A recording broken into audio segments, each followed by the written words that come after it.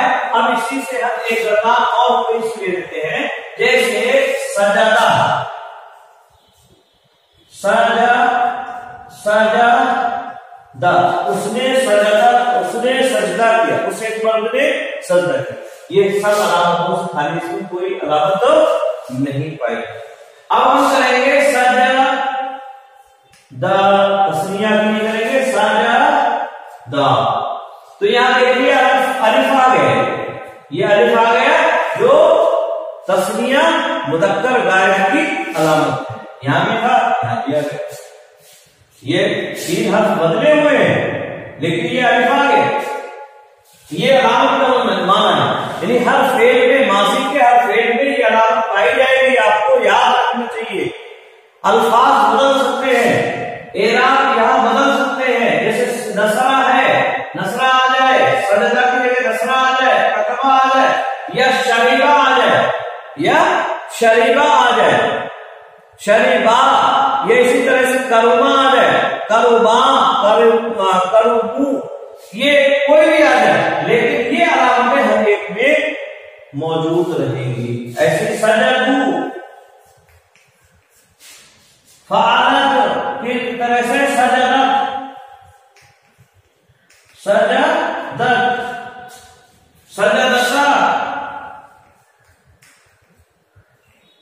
سجدتا ایسے ہی سجدنا فعلنا ہے سجدنا x Y Z. اسی طرح سے ہم چلے جائیں گے. فعلتا سجدتا فعلتما سجدتما فعلتم سجدتم فعلتے سجدتے فعلتما سجدتما فعلتما سجدتمنا اور فعلتم سجدتم فعلنا سجدنا سجد. تو یہ یاد ہے یہ علامتیں نہیں ہو رہی ہیں. یہ علامتیں فعل ماضی جہاں بھی ہوگا وہاں یہ علامتیں ہمیشہ ساتھ میں لگی رہیں گی ہر گردان میں. فعل ماضی کی اگر گردان ہے تو یہ علامتیں ہمیشہ رہیں گی. یہ فعل کا جو لفظ ہے کلمہ جو ہم دیکھ رہے ہیں یا فعل، یہ چاہے کوئی سا بھی، جیسے سجدہ آ گیا ہے، سجدہ کے لیے نصر آ جائے یا کوئی بھی آ جائے، تو یہ علامتیں بہرحال ہر ایک پہ موجود رہیں گی، اور ان علامتوں کے ذریعے سے ہم سیغے کو پہچان سکتے ہیں. یاد رہے کہ یہ کون سا سیغہ ہے، ان علامتوں کے ذریعے سے ہم پہچانیں. آئی بات سمجھ؟ امید ہے کہ بات سمجھ میں آ گئی.